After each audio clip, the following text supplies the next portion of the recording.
బుద్దిపేట నుంచి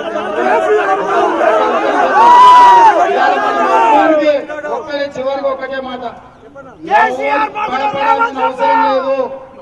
ఏ అర్ధరాత్రి అయినా సరే నా ఇల్లు ఇక్కడికి సరిగ్గా 15 నిమిషాలు. ఎవరి మీద నన్న ఈగ వాలిన అర్ధరాత్రి అయినా అపరాత్రి అయినా ఏ రాత్రి అయినా మీకు ఉప ఎన్నికలు రావడం ఖాయం, మీకు కొత్త ఎమ్మెల్యే రావడం ఖాయం. ఆ లోపల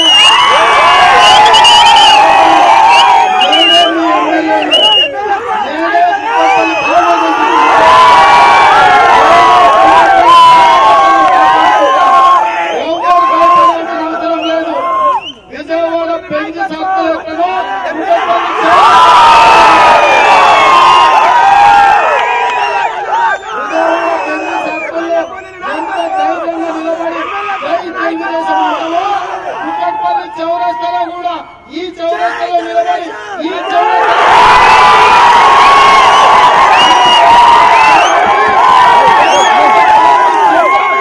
చెప్పచ్చుగా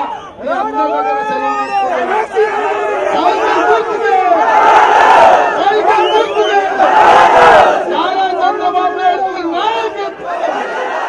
నువ్వు తెలుగు రాష్ట్ర సమితి పార్టీ పెట్టుకో, లేకపోతే పోయి భీమవరంలో పోటీ చేయి, లేకపోతే నీ తాతలు ముత్తాతలు పుట్టిన బుద్దిపేట విజయనగరం జిల్లాలో పోటీ చేయి, మాకేం అభ్యంతరం లేదు.